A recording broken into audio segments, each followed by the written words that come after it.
Welcome to the Digital Masterclass series. Today's episode is on improving the visibility of your small business with Google.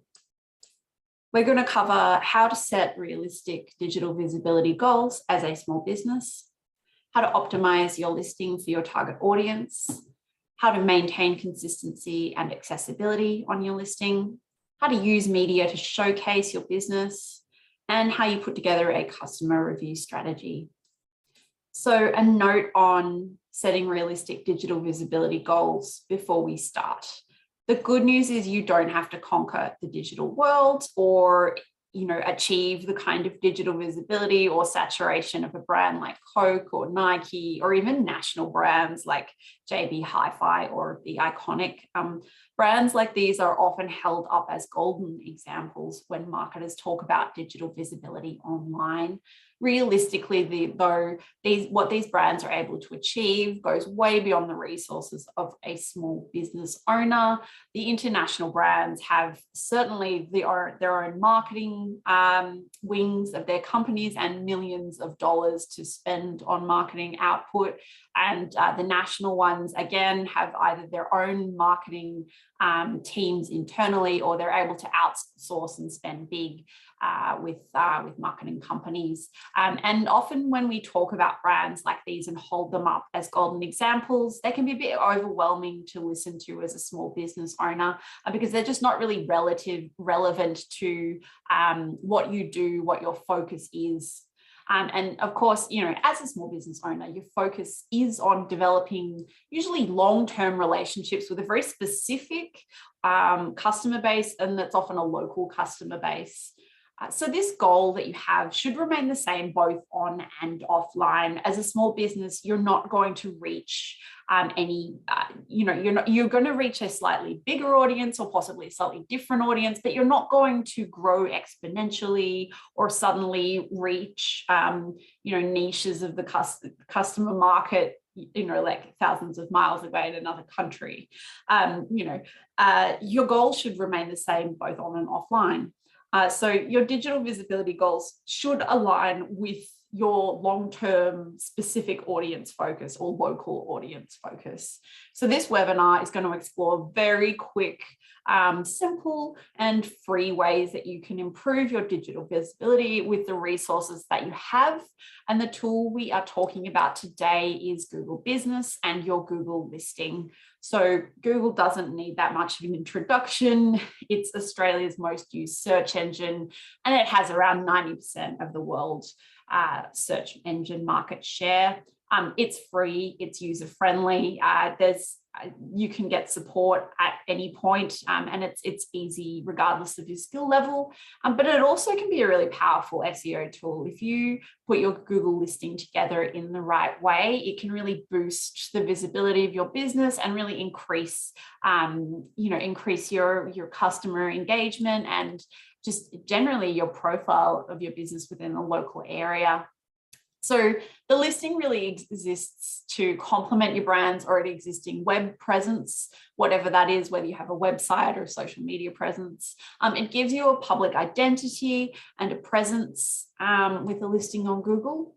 The information provided about a business through Google My Business also appears in Google Search and on Google Maps.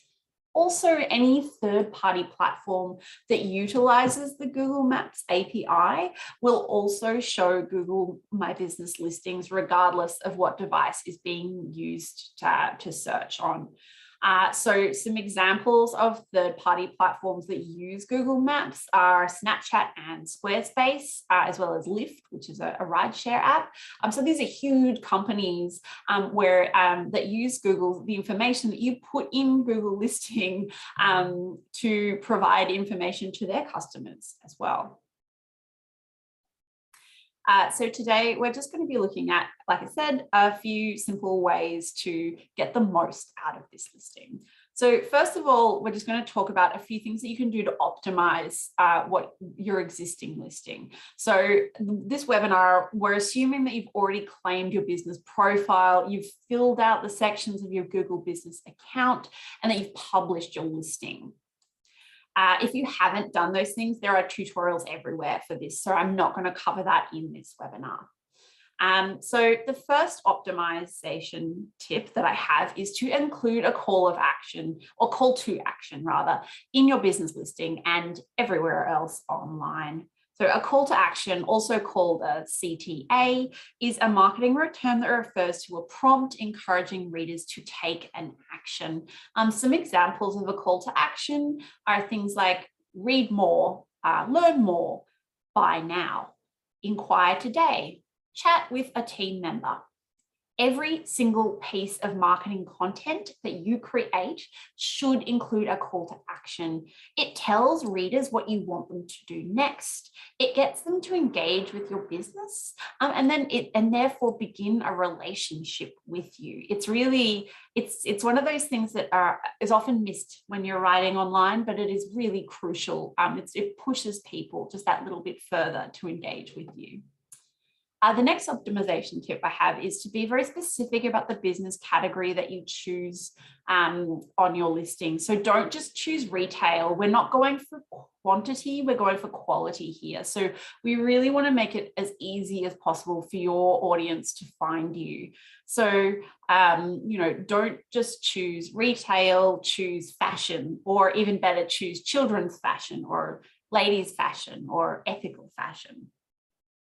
The next point, if you're a home-based business, do not put your home address into your Google listing information as a place where people come to receive the service. And that even if customers come to your home to receive that service, you should select no and just have the service area where your business works. So, Bentley or Elsternwick or McKinnon. The reason for this, there are a few things. One is that if you do this, Google Maps is going to put your house, an image of your house up as the listed business address on your Google listing. This doesn't look quite as professional and polished as you might like to look. It's also a safety issue. You don't want to show your home to people on a business map like that. You can provide your customers with information about where you're located elsewhere. And the final key optimization advice that I have here is to include signaling keywords or short phrases in your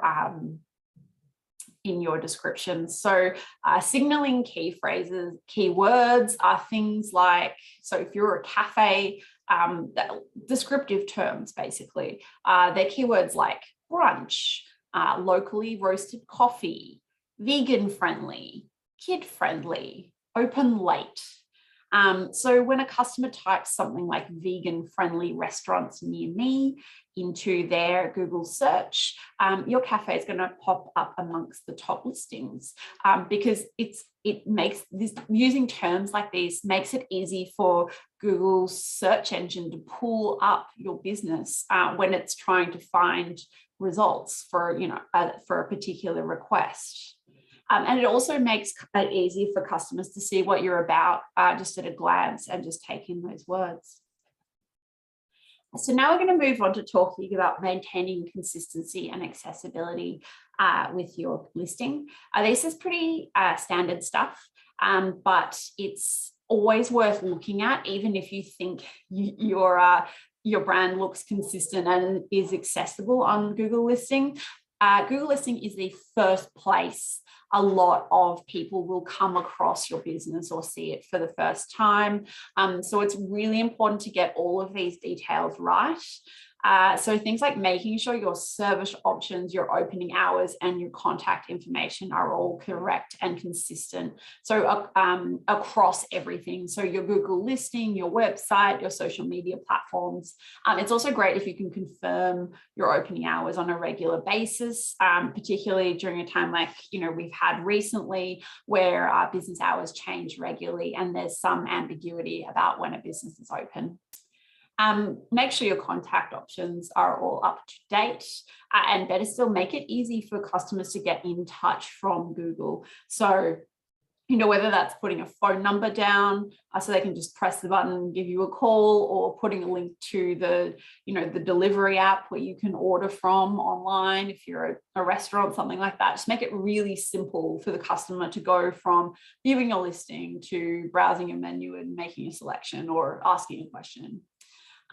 Make sure your brand name spelling and capitalization is consistent. This is something that people assume that they have correct across their business presence online, but it's often not the case, and it can really affect your branding, your imagery. It doesn't, again, it takes away from the professional look of your business. It can make it harder for Google search to pull up information on your business. And it just dilutes your branding. It just looks a little bit like it's all over the place, and maybe that you're not sure of who you are, or you're not sure of how you present yourself outwardly. Also, make sure you use consistent terminology when you're describing your business anywhere online. So this is more broad than Google listing. There is a degree of description that you put in there, but even broader than that. Make sure you have a consistent tone, that you're using the same terms when you're talking about your business. So don't refer to your business as a restaurant in one place and a cafe in another place. Doing something like that is going to confuse people that visit whatever platform they're looking at, but it's also going to dilute your brand. Again, it's going to make it harder for people to understand who you are and what you're about. And the final tip that I have here is to make it easy for customers to see what you have on offer as well. So make it easy for them to see your menu, or make it see what you offer. If you're a retail shop, who do you cater to? Is it men, women and children? Is it bulk build? Make all of those kinds of details really simple and prominent and easy for people to understand.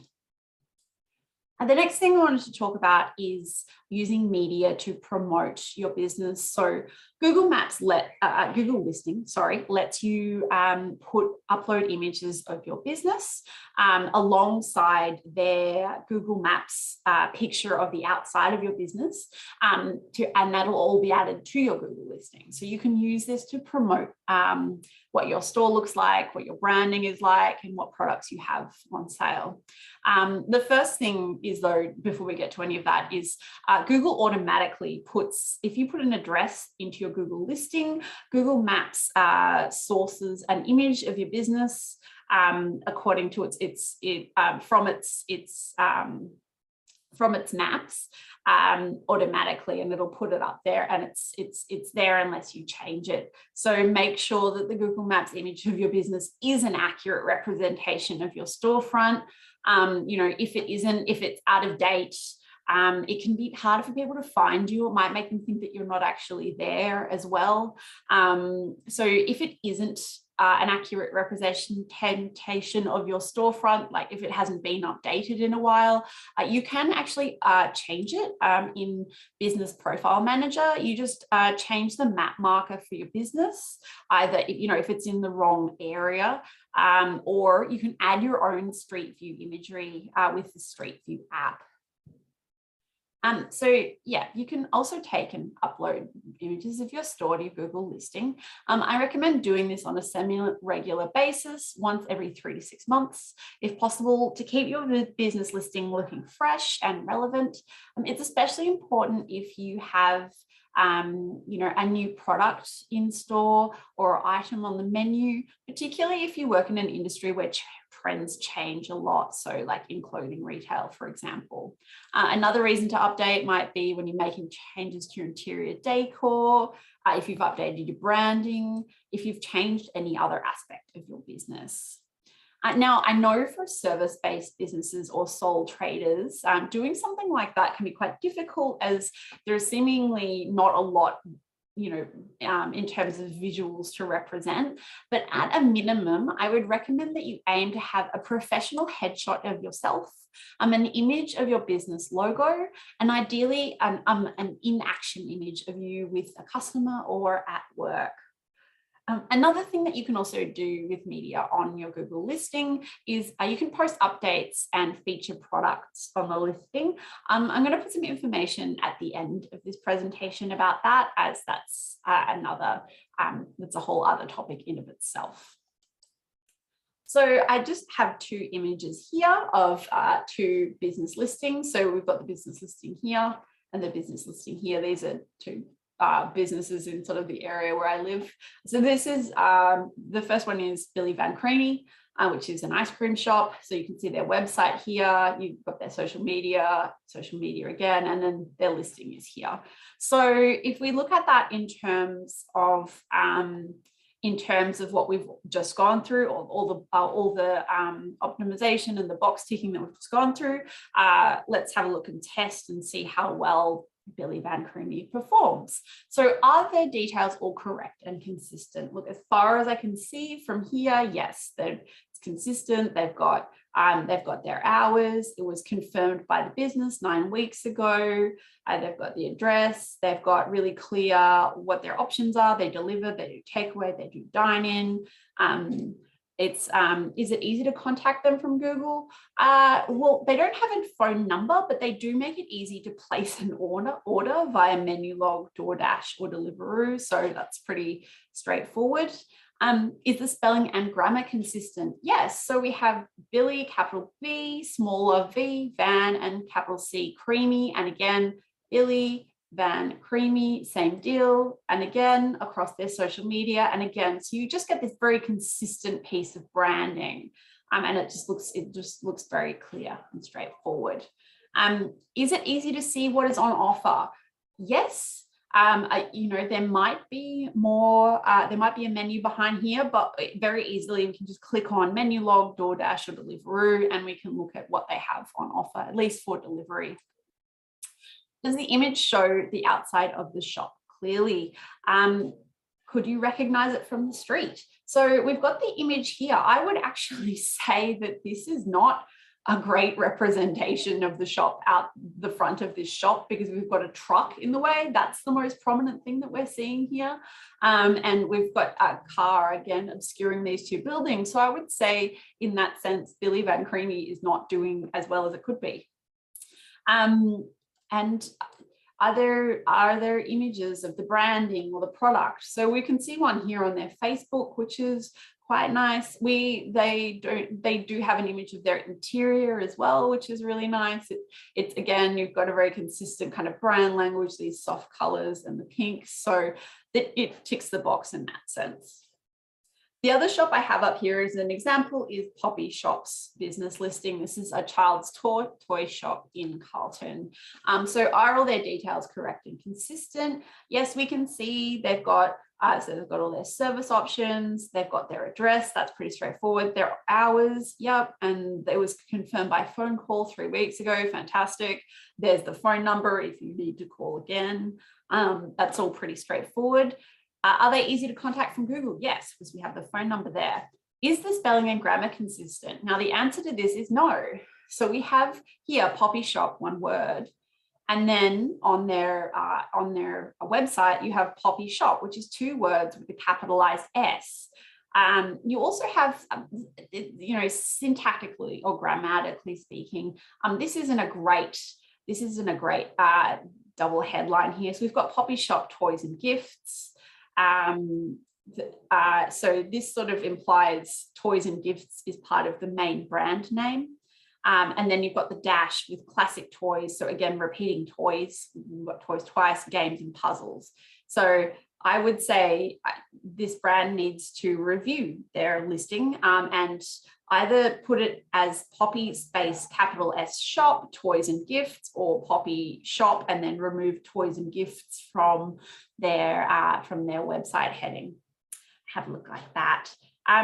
Is it easy to see what is on offer? So to a degree, they've got some good collections here. They've got some good descriptions here.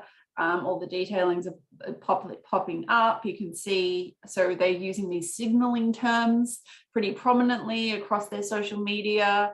We've got obviously up here, toys, games, puzzles, baby goods, cloth nappies, collectibles, wooden mechanical toys, dolls, animals, organically safe, cuddly toys. So they're using all those words there.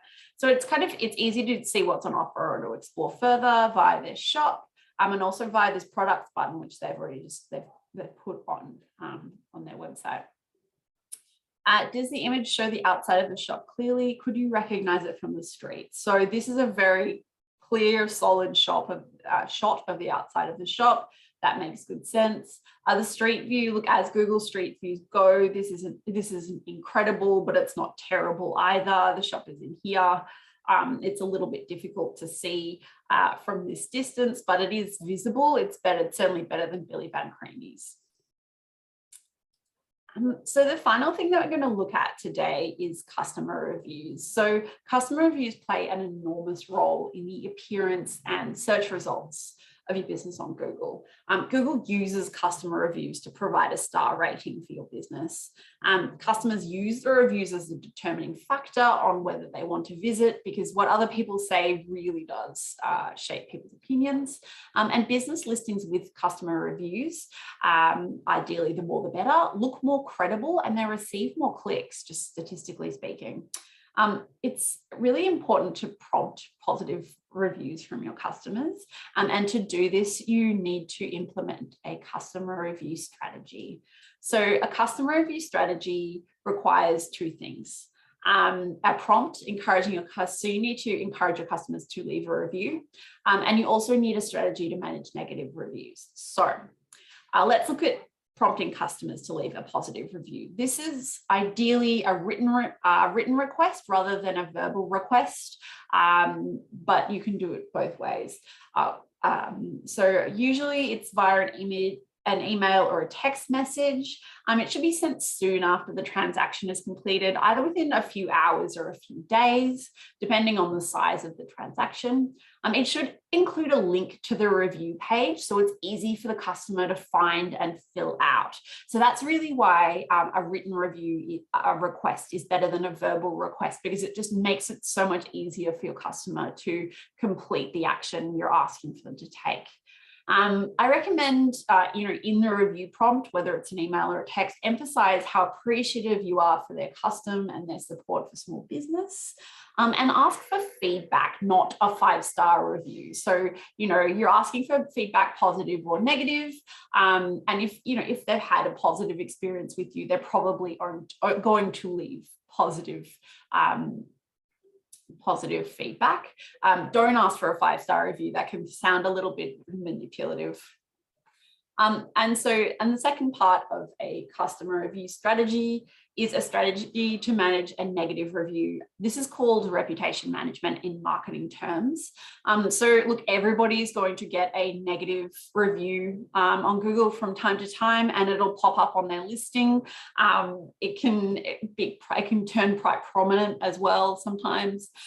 You can't delete a negative review on Google, and you can't dictate how Google lists reviews. It'll list reviews in terms of the most popularly read ones, which can often be the negative ones actually. But you can't delete the review, but you can demonstrate to your customer base or anybody that reads your business listing that you are a reasonable and a professional business owner who's focused on their customers and improving their business offerings wherever possible.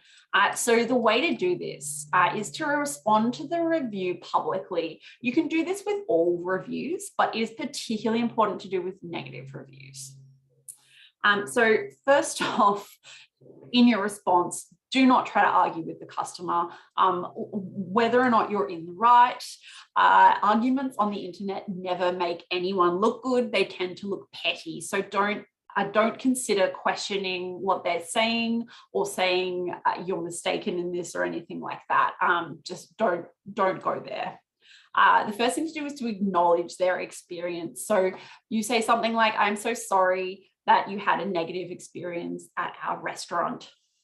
The next thing to do is to make it clear that it's not what your brand stands for.